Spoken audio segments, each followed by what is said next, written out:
Hey, football fans! Get ready for a Lions update that's about to throw you into the heart of gridiron drama. This isn't your usual playbook. It's a roller coaster of controversy and playoff aspirations. Hit that like button because this journey is bound to keep you hooked. Now, let's dive into the Lions showdown with the Cowboys, where a late call stirred up a storm.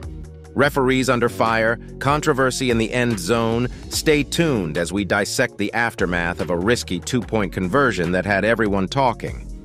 The referees who officiated the game between the Detroit Lions and Dallas Cowboys on Saturday night are facing criticism for a late call that affected the outcome. Despite the uproar, the NFL reportedly has no plans to change anything. In the closing moments of the game, the Lions scored a touchdown, narrowing the Cowboys' lead to 20-19. Lions head coach Dan Campbell opted for a two-point conversion to go for the win. Initially successful, the conversion was nullified when the officials ruled that offensive lineman Taylor Decker did not report as eligible.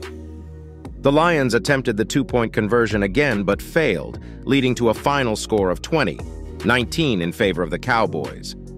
Replays revealed that Lions offensive tackle Dan Skipper approached official Brad Allen before the play. Decker and Penei Sewell also approached Allen simultaneously, suggesting an intentional effort to confuse the Cowboys about which lineman was reporting as eligible. The NFL, however, sees this as an attempt by the Lions to engage in deception that ultimately backfired. The league does not plan to change the procedure for players reporting as eligible. The Lions' risky strategy was compounded by having no remaining timeouts, leaving them unable to rectify the situation even if they realized the wrong lineman had been declared eligible. Allen mentioned post-game that Skipper had reported eligible a couple of times prior, part of Detroit's plan to confuse the Cowboys, which ironically led to confusion within the officiating crew. But the drama doesn't end on the field.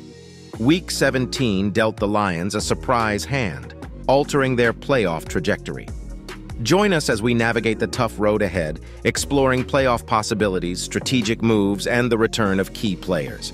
It's a narrative of resilience that promises to keep you on the edge of your seat. Week 17 didn't go as planned for the Detroit Lions. They aimed for the top seed, but the NFL officials and fate had other ideas. Now they're eyeing the possibility of the second seed, but it's a tough road.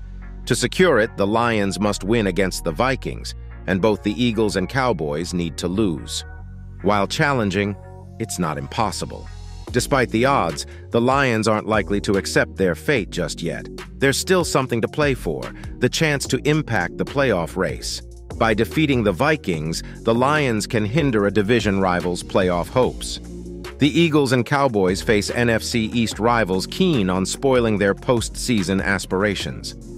Addressing the question of resting players, Lions head coach Dan Campbell emphasized that once the season concludes, players will get ample rest. This stance suggests the Lions will not alter their strategy unless there have been recent philosophical changes. So expect the Lions to field their best players in the upcoming game. Keep an eye out for potential returns, including C.J. Gardner-Johnson, James Houston, and Alim McNeill, who might hit the field again after a stint in practice this week. And there you have it, folks. From controversial calls to playoff dreams, this Lions update is a whirlwind. If you enjoyed the ride, hit that like button, share your thoughts, and subscribe for more gridiron updates. Until next time, may the Lions roar and may your team triumph.